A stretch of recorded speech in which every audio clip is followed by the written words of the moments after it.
Hello, everybody. My name is Jeremy. This is Red Means Recording, and today I am so happy to finally bring you a video on the Tempera granular instrument.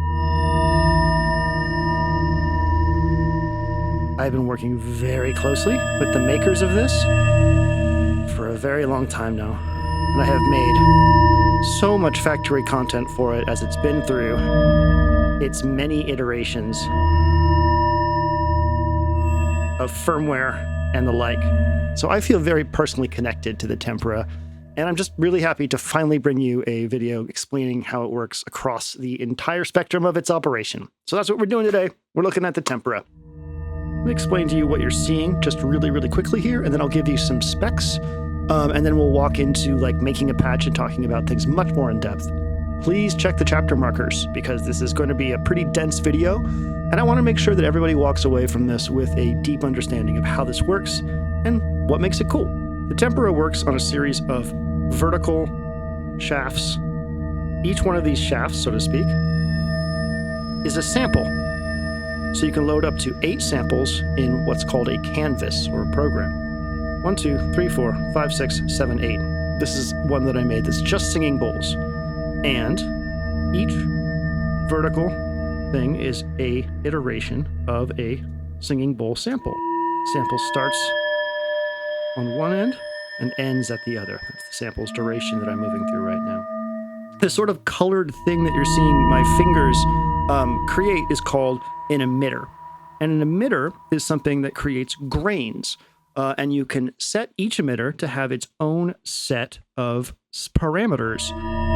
And you can see they're like somewhat different from each other depending on which one I'm using, including like rhythmic ones.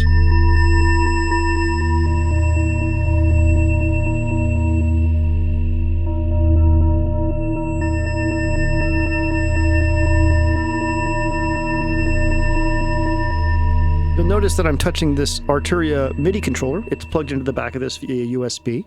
And while there is an onboard keyboard on here, which we can turn on and off, like in various ways, which we'll get to at some point, I prefer to just have no keyboard on screen and just use a MIDI controller. The Tempera has a 16-voice polyphony. It has a per-voice filter. It has 5 modulators per voice, which we'll get into. It has up to 4,096 stereo grains played back at any one time. We need to talk about what granular synthesis is for you to understand that. So picture a WAV file going from left to right, and in that WAV file there's a bunch of information. In this case, it's a singing bowl, sort of a series of harmonics and stuff. But you know, you've seen a WAV file move from left to right. You get how it works. So granular synthesis takes a point in that and says, I'm going to take this point and generate a grain or many grains there, and that exact point will be the basis for a sound. And you can affect those grains to do various things with pitch and panning. You can change the grain length. You can make the grains go in reverse or forward. There's all kinds of things you can do with this grain that is going to make the sound different depending on what the sample material is and the settings for the grain. The other thing you can do is you can move through the file as the grains are emitted, which is what we're doing when we do this. Make sense? Okay, so 4,096 stereo grains can be emitted at any time with the Tempera.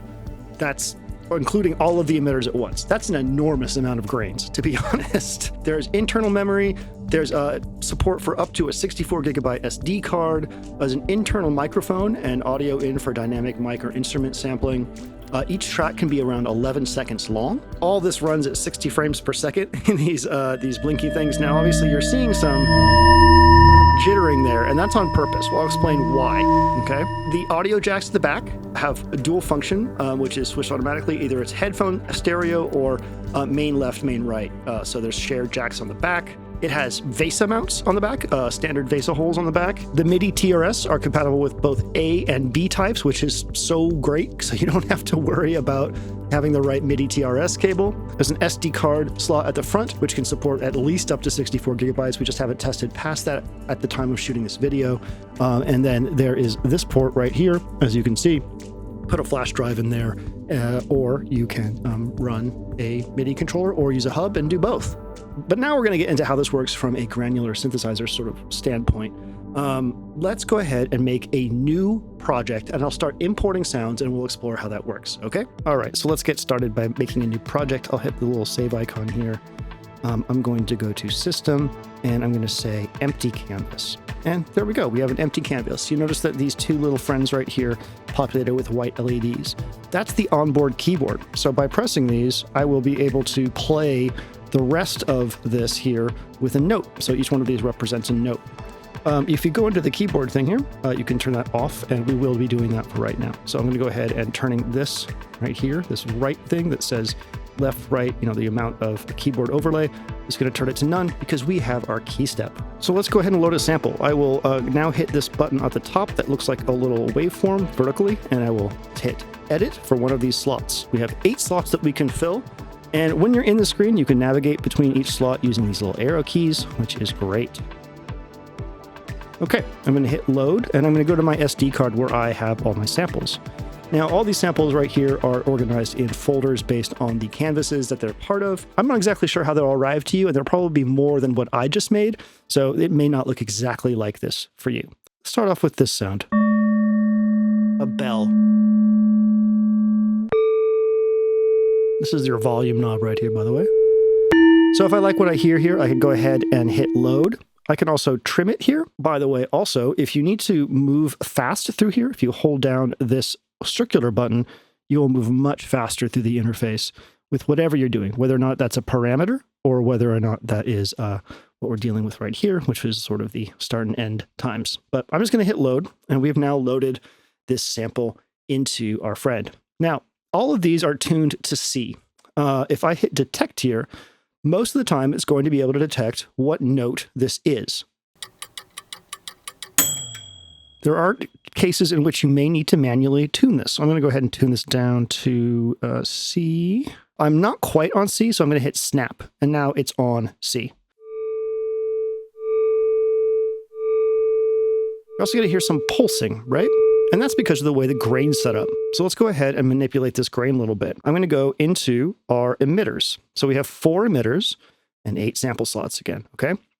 Now I'm going to hit edit for this emitter. And the first page that we get is grain length and grain density. Let's listen to what these do. If I increase the grain density, we'll start to hear less gap there.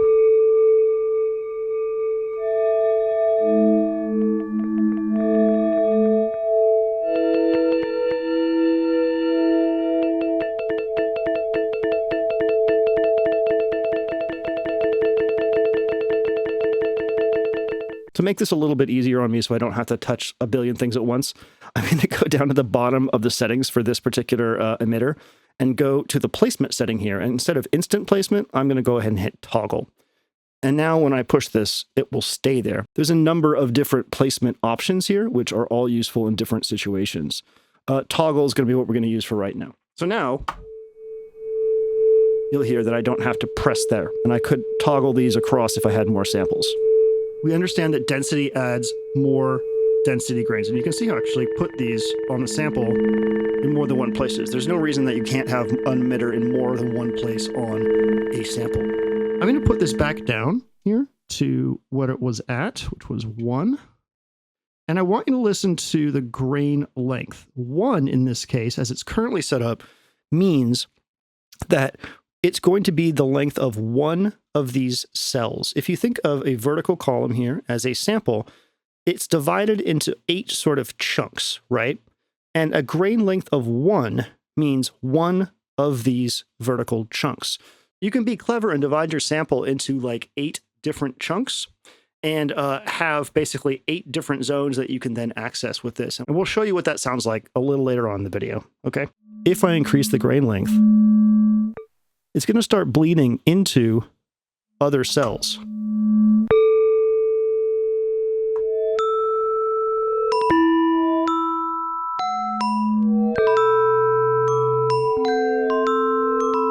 Which is pretty cool, honestly. Let's turn up the density a bit and get some of that classic granular smearing. So if I go to 4, I know that this will be 4 cells around where I've put it.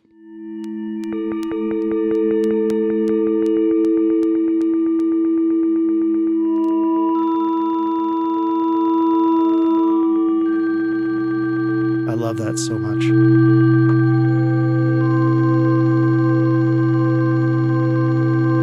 Cool. We do have a jitter button here. And if you hit the jitter button, what you're going to see when I turn these now is that we're going to have this gray chunk and the filled in chunk. And what that gray chunk now represents is jitter of that parameter around where the main parameter has been set. So you can set jitter all the way up if you want, but a little bit of jitter goes a long way to give you some nice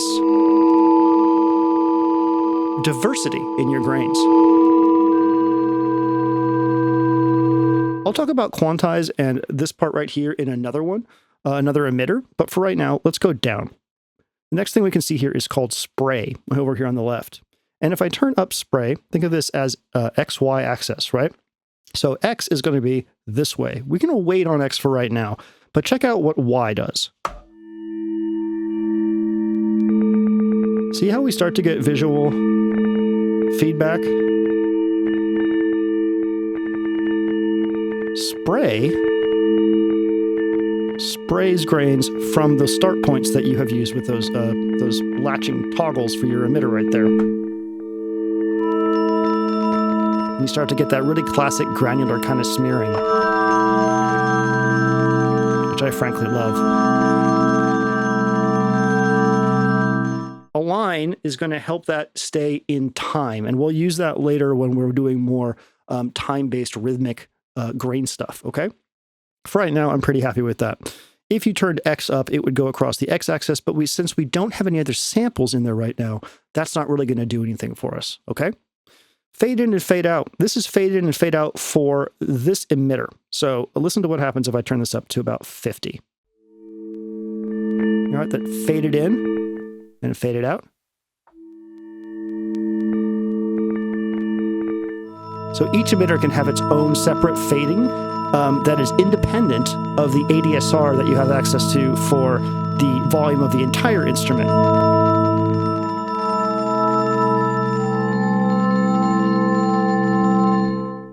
Down one more, grain fade. So those grains that are being emitted by the grain emitter have a shape to them. And sometimes the shape is like this. Sometimes the shape is a square. Sometimes the shape is really fadey, right? And that's what this does. This creates sharper or softer grains. If I go back up here and turn down our density, or excuse me, our grain length,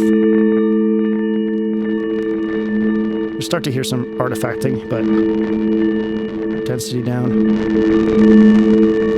I know, it doesn't sound very good, but if I turn the grain fade up, you'll hear how that smoothed out. Because these are tiny little fast friends that like have a very clippy shape. And then here, they're nice and soft. So you might want a super hard grain shape when you are doing more rhythmic slicing, again, which we will do in a bit. We have panning and pan jitter. Ooh, check that out. Listen to that. Oh, that's good.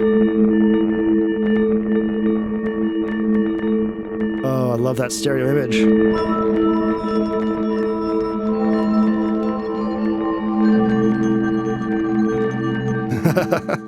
We also have tune spread.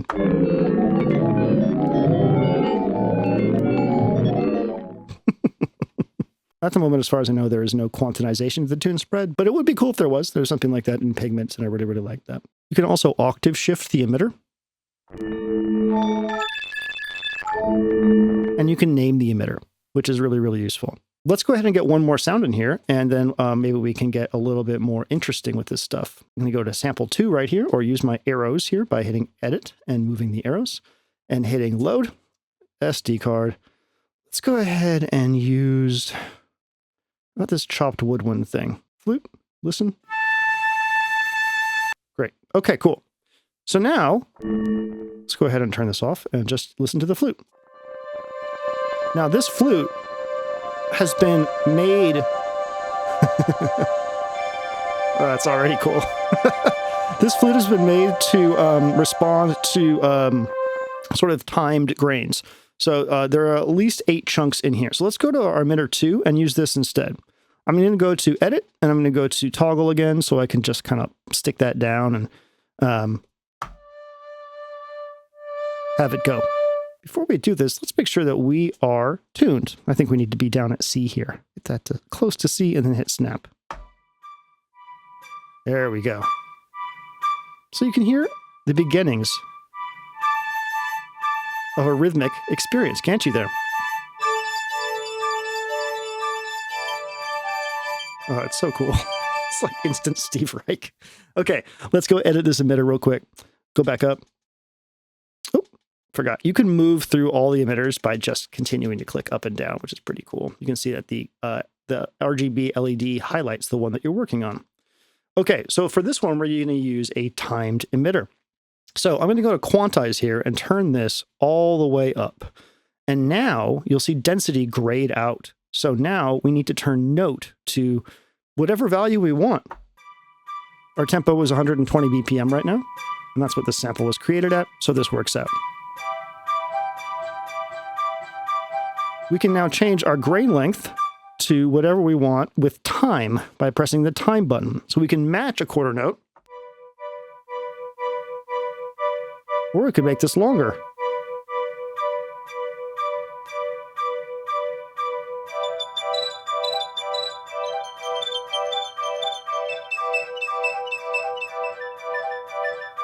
Or shorter. And I can make this faster.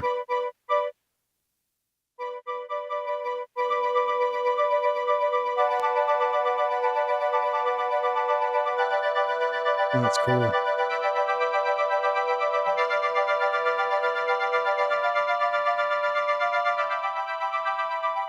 Let's go ahead and leave this at a quarter and a quarter for right now. Going down, I don't really feel the need to change any of this stuff, but we are going to experiment with an aligned spray. So remember that each one of these represents a chunk of the sample, and there are multiple parts in the sample that can be addressed by moving vertically through this column. So if I turn spray up, we'll start addressing different parts of this column in a randomized function, which I think is actually pretty damn cool.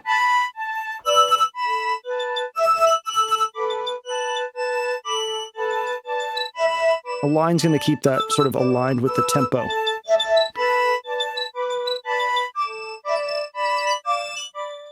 And also for this, we could turn grade fade down and have a much sharper experience. Go back up to here and see if there's anything else we want to change. I don't think there is. With this toggled here, I can go back to my emitter page, hit emitter 1 again by selecting it, put that down,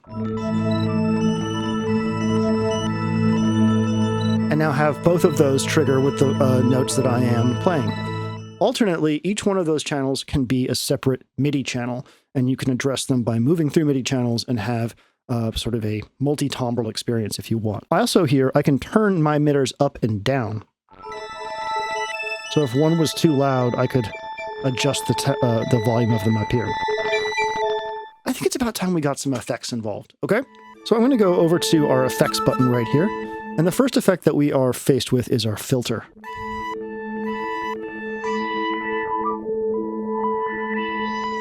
We have a couple different filter types: low pass 12, band pass 12, high pass 12, low pass 24, and formant. Below this, we have a chorus.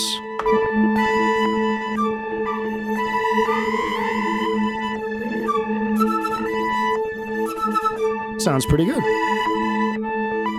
Below this, we have a delay.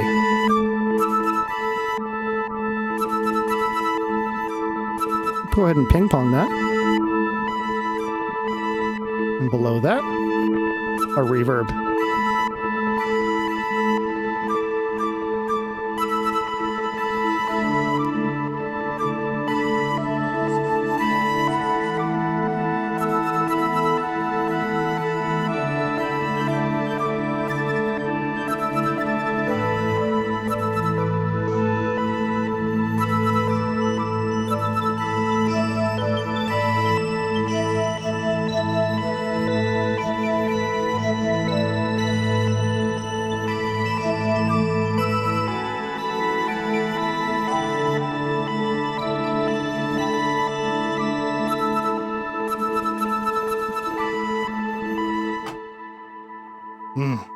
That's so cool. So you are hearing some interesting artifacts of the way that this works, in that you can hear that when I play the middle C that this is tuned to, kind of hear a rhythmic coherency, especially on those 16th note tucka-tuckas. That's how the sample was created. Up here, if I play another pitch though, they don't get time stretched, so they actually do change timing. Up here, it's almost like a triplet. Same thing would be here. So you can do some very interesting timing / pitch performance things if you choose notes that have a mathematical relationship with each other that is pleasant. There are all kinds of very interesting use cases for this granular effect. And one of them is moving through like a wavetable. So I'm going to go ahead and load up this wavetable. And let's make a new emitter. We'll use this emitter 3 right here. And we'll turn toggle on for right now. We may change this later. So this wavetable moves through a filter and a wavetable sweep, which gives us a lot of timbre to play with. So what I want to do, though, is have an LFO move through that for me. And I can do that. If I push this little button right here that looks like an envelope, I get to my modulators. So envelopes and LFOs. Here is our ADSR for our volume. This is going to be global for all of the sounds.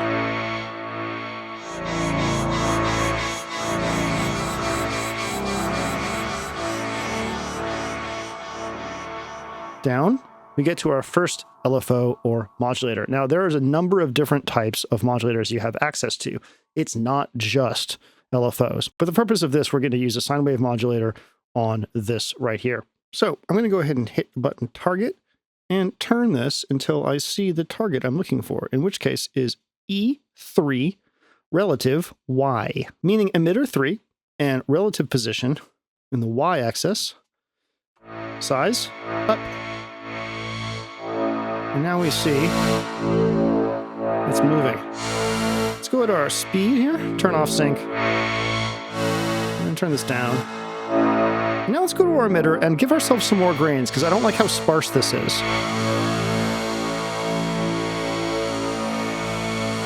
There we go. So now you can hear that we're moving through the wavetable, right? Go back to our... Here, turn this down even more. So this can be essentially a synthesizer, a multi-timbral synthesizer. You can hear that now we don't really have any problems with like pitch shifting and timing. It's just playing a wavetable back for us. In the modulators, we have a number of different types of shapes. These are the things that you'll be able to use to send modulation to various parts of the tempera. We have attack release, sine, triangle, square, saw, noise, sample and hold, mod wheel, aftertouch, slow noise, and then those can go to a target's, an emitter, excuse me, volume, relative X, relative Y, the amount of spray for X and Y. And at the moment, that's it. All right, let's go ahead and load one more sample up in this demonstration and one more emitter. And we'll go to switch, edit, load. So one of the things I would like to do is create a combination of drones and rhythmic. So we have a couple drones. Let's go ahead and make this one rhythmic. I'm going to go to my emitters, hit this, edit, and I'm going to go down to toggle again, put it right there. Let's go make sure that we have this tuned by, again, going into the sample, hitting edit, turning this down to C, hit snap. Our fourth emitter, we're going to quantize this all the way. We'll make this a half note, and the grain length time also a half note. When you make something like a half note, it may take a second to actually start. So when you get this and you hit play on some of these, or hit keyboard on some of these emitters, give them a second, because they're taking a half note to actually load in, and they are adhering to a grid. All right, cool. go into our spray.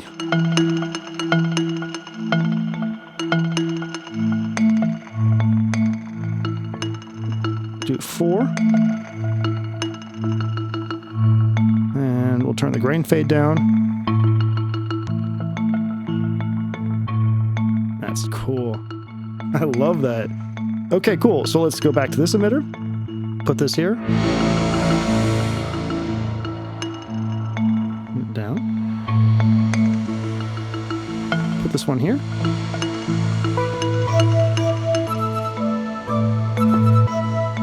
And then this one here.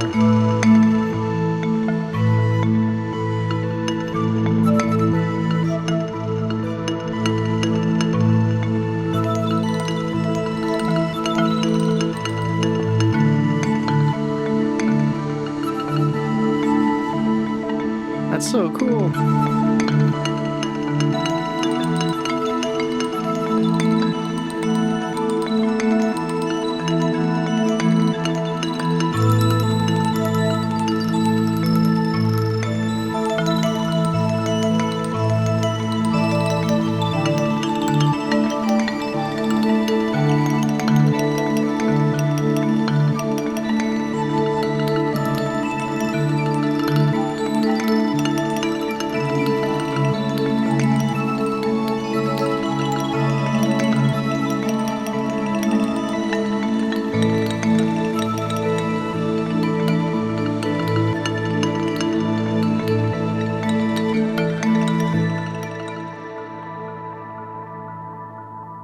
All right, so now that you have a basic understanding of how this works, let me play you some of the canvases that I've created and tell you a little bit about how they work. I'm going to hit this button right here, the SD card thing, and let's just load the first one.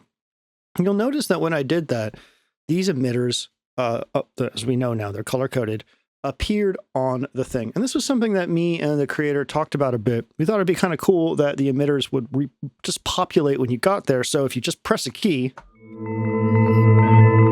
you can kind of get a sense of what you're dealing with.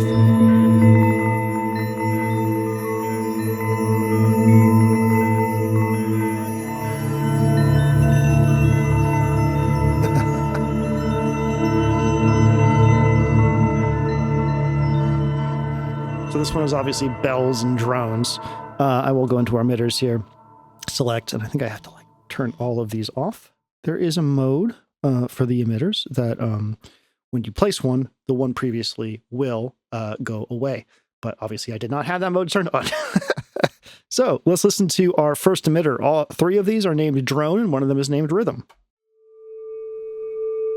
This one looks like it has some XY jitter. You can see it's kind of moving a little bit into the sample next to it, which in this case right here gives a little bit of that tinkle, which I think is really, really nice.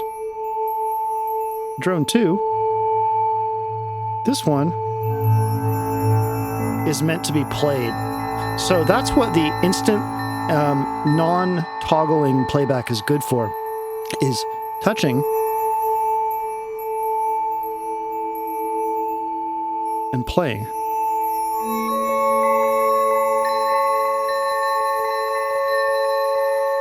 Drone 3.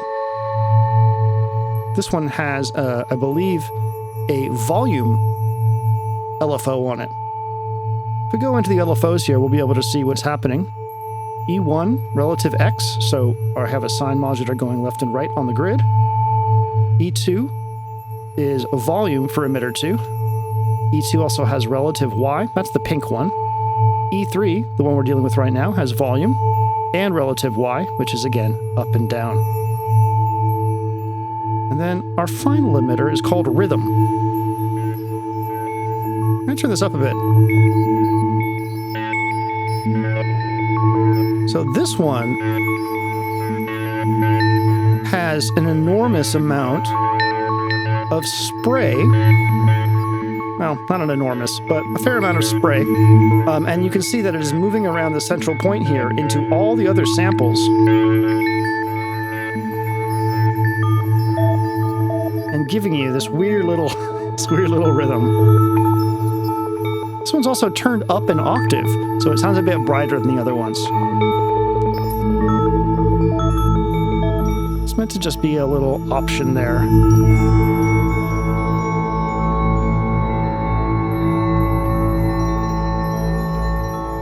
You can make your own little Buddha box with this thing and just like totally sound bath yourself, which is wonderful. This is the chopped woodwinds canvas. This is a series of woodwind sounds that have been sequenced in each one of these chunks to have a different identity. So if you go into the sound and hit edit, you'll see that there are zones sort of like that. There's even some key group sounds over here, some sort of key percussion sounds. And this is a great time to talk about macros. If I go to this bottom thing right here, I'm going to have 4 macros that I can assign. If I would like something to be macroed, I can go where that parameter is, in this case reverb mix, hit the macro button, hit the circle button, and then I will turn the knob of what I want to macro. It will then ask me on what macro do I want to put it, and then I will say there. And so now it's part of my macros. Now, to be fair, these are not macros in the sense that you can assign more than one thing to a knob and have it move multiple things. And that's a little unfortunate because I do believe that there is kind of a cool idea where you could have very big changes across the board. But think of what this is as sort of your performance controls. They reach into the device and they manipulate stuff that is a couple menus down. So in this case, we have our filter cutoff.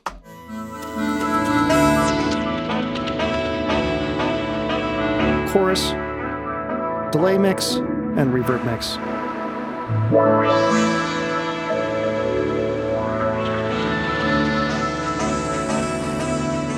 I've been playing you a lot of very pretty kind of cool things. How about like horror and sound design and noise? Yeah, this thing can do that very well too.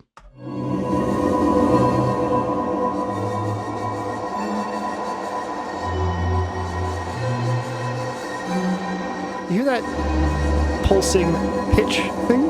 That's from our quarter here. And we're using that pitch instability control that we found earlier, the jitter on the pitch for each grain. But then we have our drone here, or our touch one, where we can actually play more on this too. I'm going to go ahead and overwrite these.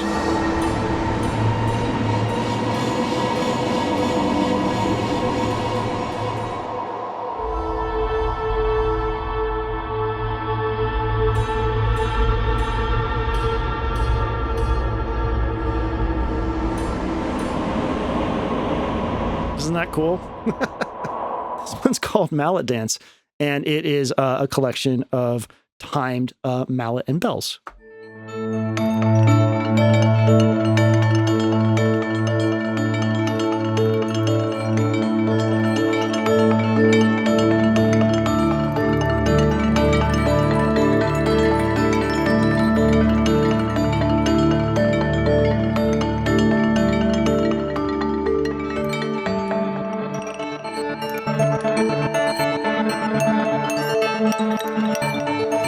That's so cool.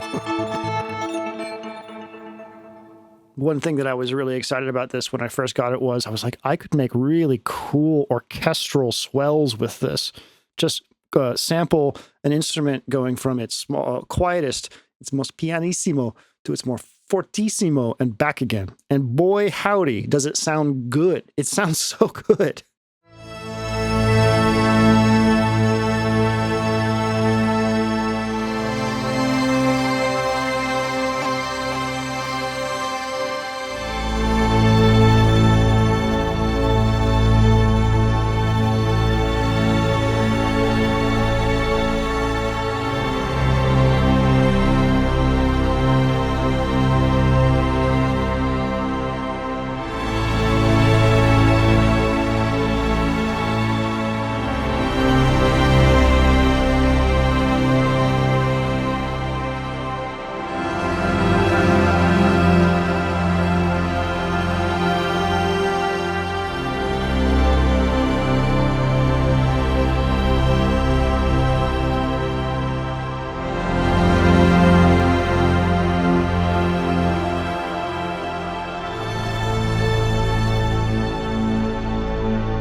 So that's our latched emitter for this. If I hit this, the touch emitter here,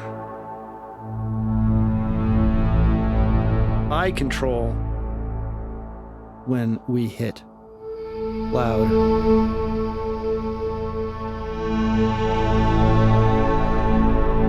Because we're moving through sample, including some timpanis. Isn't that cool? And then we have a 16th note over here if you want to get weird. And an 8th note. Hey.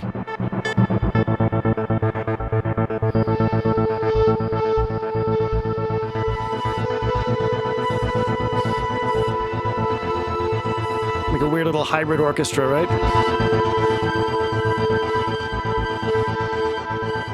There's a lot of really, really cool stuff you can do with this. This one is made from sampling physical modeling VSTs.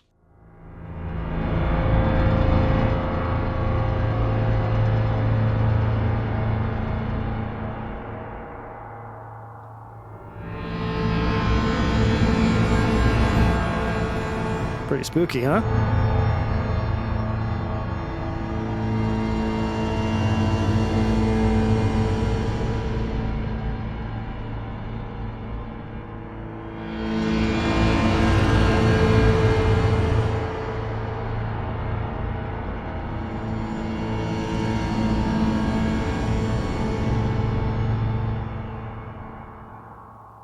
I've created specifically some sequences in here just to hear what like heavily sequenced and timed sounds sound like.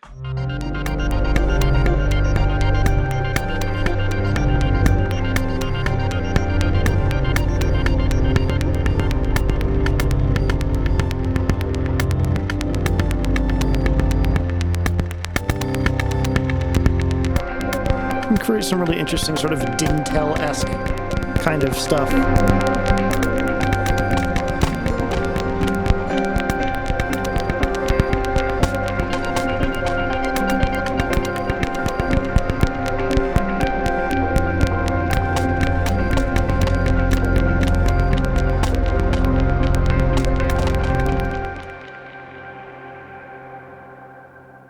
This one's super cool. I love this one.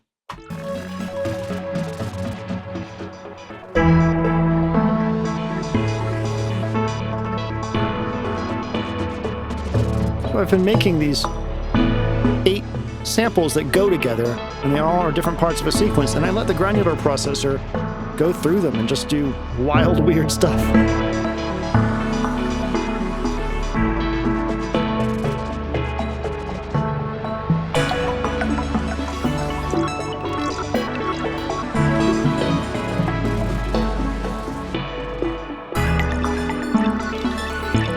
So cool.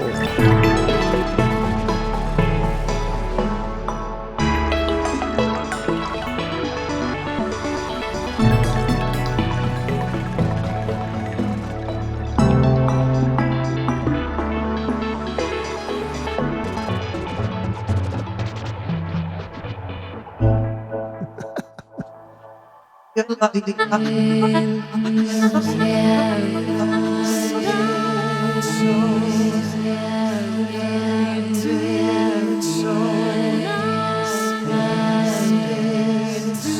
can get really, really experimental and wild with this thing, which is super fun.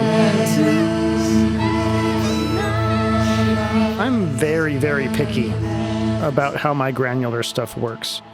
And therefore, I've put a lot of suggestions into this in order to get it to make me happy when I'm playing with it. And I really hope that that is something that comes across to you when you get it. Not that it plays like I want it to, but that it responds how you hope it will for a Granular instrument, you know?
think this is truly a very interesting standout device, this little Tempera. And I really hope that you have seen how. Granular is one of those things that doesn't necessarily translate well to hardware all the time. It's a very complex thing to get right. And I think that the people behind the Vector here have done a pretty admirable job.